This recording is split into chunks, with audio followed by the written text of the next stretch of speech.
Bonjour, nouvelle vidéo pour des élèves de première. Il sera question du signe d'un trinôme et aussi de répondre donc à la consigne qui est quel est l'ensemble des nombres petits m pour lesquels le trinôme f de x est inférieur strictement à 0 pour tout nombre x.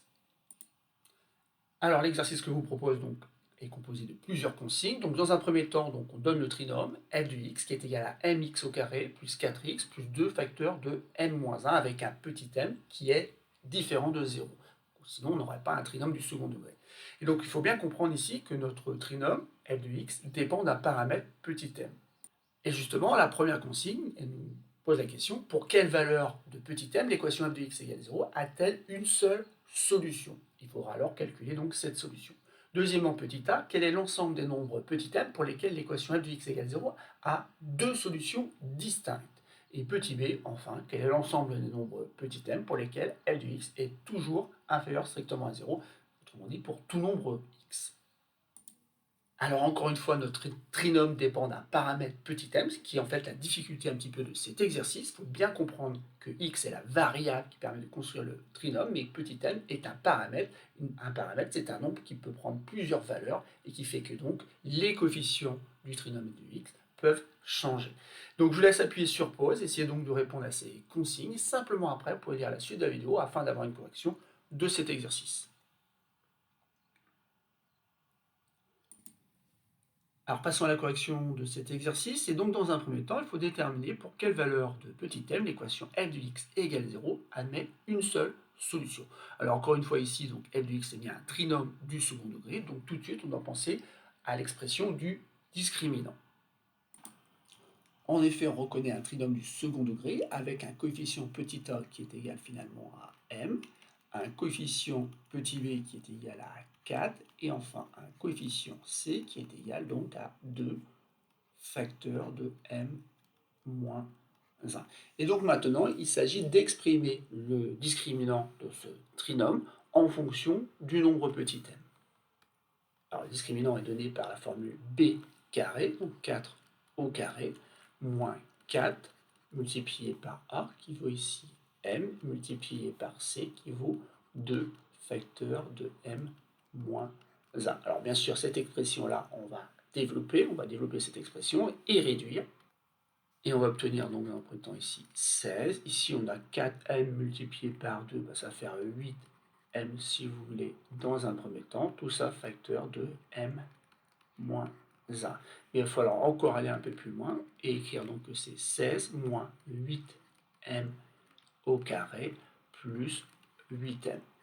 Et enfin, remettre de l'ordre un petit peu dans cette expression, autrement dit, ordonner cette expression. Et donc ça y est, donc on a l'expression du discriminant, un discriminant encore une fois qui dépend du nombre petit m, mais ça c'est normal puisque c'est le paramètre du trinôme petit m. Mais ce qui nous intéresse, c'est de savoir pour quelle valeur de petit m, justement, le discriminant est égal à 0. Car c'est la seule façon, bien sûr, d'avoir f de x égale 0 qui admet une seule solution. Mais pour avoir delta égale 0, eh bien, il faut choisir donc, déterminer plutôt les valeurs de petit m qui font justement que moins 8m au carré plus 8m plus 16 égale 0. Autrement dit, là encore, on a un trinôme qui n'est pas le même trinôme qu'au départ, qui est un trinôme qui dépend cette fois-ci de la variable petit m, et pour lesquels donc ici forcément ce trinôme change de signe. Il faut savoir quand est-ce qu'il est égal à 0, et donc on va observer quelles sont les racines de ce trinôme. Et là, ça vaut le coup peut-être de poser le crayon, de regarder un petit peu, parce qu'en fait, finalement, ici, on n'aura peut-être pas besoin d'aller calculer un nouveau discriminant, puisqu'on peut remarquer quand même des racines évidentes. En effet, si on remplace petit m par 2, assez vite, on va avoir donc moins 8 multiplié par 2 au carré, donc par 4, ce qui donne moins 32, plus 8 fois 2, ce qui donne 16, plus à nouveau 16, et vous voyez bien que cette expression est égale à 0. Autrement dit, je viens de voir que 2 était une racine du trinôme moins 8m au carré plus 8m plus 16. Et maintenant, il ne reste plus qu'à déterminer donc l'autre racine, et pour cela, j'ai utilisé donc une formule de cours qui dit que la somme des racines est égale à moins b sur a, où a et b, bien sûr, sont les coefficients du trinôme de variable m, ou encore le produit des racines, c'est souvent plus facile à utiliser, le produit des racines est égal à c sur a. Et donc ici, la première racine, c'est 2, la deuxième, je vais l'appeler m2, Et puis ça, c'est égal donc à C sur A, je ne me trompe pas, c'est bien égal à 16 sur A qui vaut moins 8. Donc assez vite, je me rends compte que cette équation peut se réécrire 2m2 est égal à moins 2, ou encore m2 est égal à moins 1. Alors quand je parlais de racine évidente au pluriel, vous voyez bien qu'ici en fait c'est assez évident que moins 1 est bien sûr racine de moins 8m au carré plus 8m plus 16. Et donc on peut en conclure que f de x égale 0 admet une seule solution si et seulement si m est égal à moins 1, c'est une possibilité, ou l'autre possibilité c'est m est égal à 2. Donc pour ces deux valeurs-là, le trinôme f de x admet une et une seule solution. Et cette solution, on nous demande justement de la calculer, et cette solution est donnée par une formule qui dit que lorsque le discriminant est égal à 0, l'unique racine s'écrit x0 qui est égal à alpha, autrement dit à moins b sur 2a. Alors attention ici, il ne faut pas se tromper, on parle bien du trinôme f de x. Autrement dit ici, b c'est égal à 4 et 2a c'est égal à 2m. Ce qui fait donc, en simplifiant, moins 2 sur m. Et donc voilà, on a répondu donc à cette première consigne. On a trouvé donc les valeurs de petit m qui font que f de x admet une et une seule solution. Et dans ces cas-là, on connaît même la solution. La solution s'écrit toujours moins 2 sur m. Et donc ce résultat-là, on peut assez rapidement le vérifier. Ce n'est pas une obligation, mais néanmoins, si petit m est égal à 2, on obtient un trinôme qui s'écrit 2x au carré plus 4x. On dit m égale 2, donc ça fait 2 moins 1, 1 ici, plus 2. Donc assez vite, déjà, on voit que le calcul du discriminant nous redonnerait bien 0, et qu'en plus, donc, moins b sur 2a nous donnerait bien ici comme solution, comme racine plutôt, le nombre moins 1, nombre moins 1 qu'on retrouve ici en utilisant la formule moins 2 sur 2, qui donne donc moins 1. Et donc l'autre possibilité, c'est lorsque petit m est égal à moins 1, dans ces cas-là, le trinôme devient donc moins x au carré plus 4x avec moins 1, ici ça fait donc moins 2 à l'intérieur des parenthèses, autrement dit ici maintenant moins 4. Là encore, en calculant le discriminant, on verrait que le discriminant est égal à 0, et puis en remplaçant petit m cette fois-ci par moins 1, ça fait moins 2 sur moins 1, ça fait donc 2. Oui, en effet, en remplaçant par 2, ça donne bien 0. Passons maintenant donc à la suite de cet exercice. Et dans la suite de l'exercice, on nous pose la question suivante. Donc, quel est l'ensemble des nombres m pour lesquels l'équation f de x égale 0 admet cette fois-ci deux solutions distinctes? Et donc ici, on se rappelle tout simplement que dire que f de x égale 0 admet deux solutions distinctes, ça équivaut à dire que le discriminant est strictement plus grand que 0. Et ça tombe bien parce que le discriminant, on l'a exprimé en fonction de petit m à la question précédente. Il s'écrivait moins 8m au carré plus 8m plus 16, et on veut donc que cette expression soit strictement plus grande que 0. Donc il faut résoudre cette inéquation d'inconnu petit m.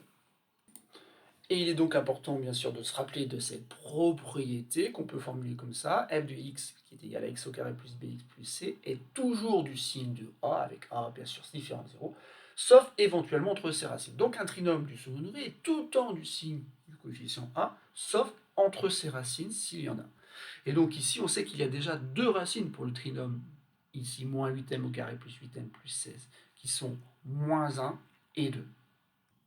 On peut donc écrire que cette expression-là, moins 8m au carré plus 8m plus 16, est du signe de petit a, mais attention, petit a ici est égal à moins 8, et donc inférieur à 0, sauf entre ses racines, donc sauf entre les nombres moins 1 et 2 qu'on a trouvé lors de la première consigne. Alors bien sûr, on peut résumer tout ça à l'aide d'un tableau de signes. Un tableau de signes dans lequel donc, je vais mettre les valeurs particulières que sont moins 1 et 2, donc des valeurs qui annulent le trinôme de paramètres petit m. Mais ici, il ne faut pas oublier que depuis le début de l'exercice, on considère donc toutes les valeurs de petit m, mais qui sont différentes de 0. Donc ici, il faut exclure donc la valeur 0. Donc ici c'est un nombre interdit, une valeur interdite. Donc je suis obligé de mettre une double barre ici pour signifier tout simplement que je ne peux pas choisir petit m égal à 0. Mais autrement, donc, le reste est juste. Le trinôme moins 8m au carré plus 8m plus 16 est du signe de moins 8, autrement dit négatif, sauf entre les valeurs moins 1 et 2. Donc ça fait moins, plus, moins. Et donc maintenant, on peut en conclure que f de x admet deux solutions distinctes si et seulement si m appartient donc à l'intervalle moins 1, 0, exclu, union, 0, 2, exclu. Et il ne nous reste donc plus qu'à répondre à la dernière consigne, où on nous demande quel est l'ensemble des nombres petit m pour lesquels f de x est inférieur strictement à 0, et ceci pour tout nombre x. Autrement dit, f de x ne change pas de signe et est toujours inférieur strictement à 0. Et on se rappelle que si f de x ne change pas de signe, ça équivaut à dire tout simplement que le discriminant ici est inférieur strictement à 0, autrement dit, f de x n'admet pas de racine.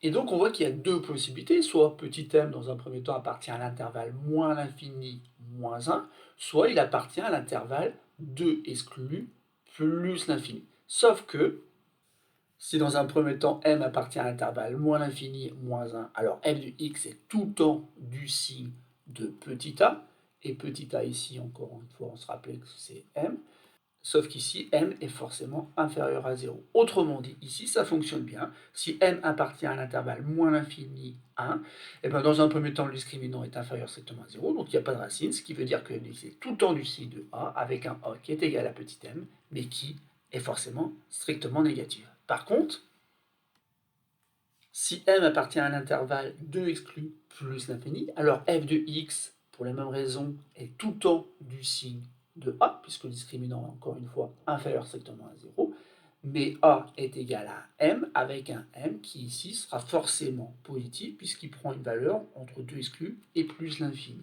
Et donc ici, ça ne marche pas. Je ne peux pas garder cet ensemble-là, je ne peux pas garder cet intervalle 2 exclus plus l'infini.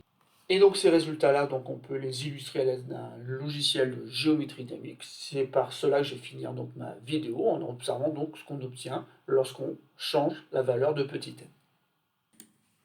Donc sur GeoGebra ici, donc j'ai demandé de représenter donc la fonction f définie par f de x est égal à mx au carré plus 4x plus 2 facteur de m moins 1, comme dans l'énoncé de mon exercice, sauf que ici, bien sûr, m est un paramètre, c'est-à-dire une valeur de petit m que je ne peux faire évoluer. D'ailleurs, ici, si m égale 1, donc j'ai cette parabole-là. Moi, ce qui m'intéresse dans un premier temps, c'est de vérifier donc, les premiers résultats qu'on a trouvés dans l'exercice, c'est-à-dire que pour des valeurs particulières que sont m égale 2, donc ici m égale 2, et bien en fait on avait trouvé tout simplement qu'il y avait une et une seule racine. Et c'est bien ce qu'on observe avec une racine qui est égale à moins 1, ce que l'on peut retrouver avec les petits résultats de début d'exercice. Et l'autre valeur particulière, donc, c'est lorsque m prend la valeur moins 1. Donc là, moins 1, vous voyez qu'ici, cette fois-ci, ben, la parabole a les branches tournées vers le bas, c'est normal, puisqu'encore une fois, on a vu que cette expression était du signe de a, qui est égal à moins 1, qui est strictement inférieur à 0, mais il n'y a bien qu'une seule racine. Ensuite, on a observé que pour toute valeur comprise entre moins 1 et 2, il y avait deux racines distinctes. Deux racines distinctes qu'on peut observer maintenant, donc là, je suis à moins 0,9, je vois bien les deux racines. Si je continue à augmenter la valeur de m, je vois encore mes deux racines, avec des branches de la parabole tournées vers le bas, ça va, ça correspond à ce qu'on avait trouvé. Et bien sûr, après, on a un cas critique, lorsque m est égal à 0, là, on a l'impression de voir une branche de parabole, mais en fait, il n'en est pas question, puisqu'en fait, ici, on a bien une fonction affine, et donc dans ces cas-là, bien sûr, on n'a qu'une seule racine, et cette racine, c'est tout simplement l'abscisse du point d'intersection de cette droite avec l'axe des abscisses. Mais dans tous les autres cas de figure, on a bien une parabole. Une parabole, même si ici, il faut aller chercher un peu plus loin pour voir l'allure de la parabole.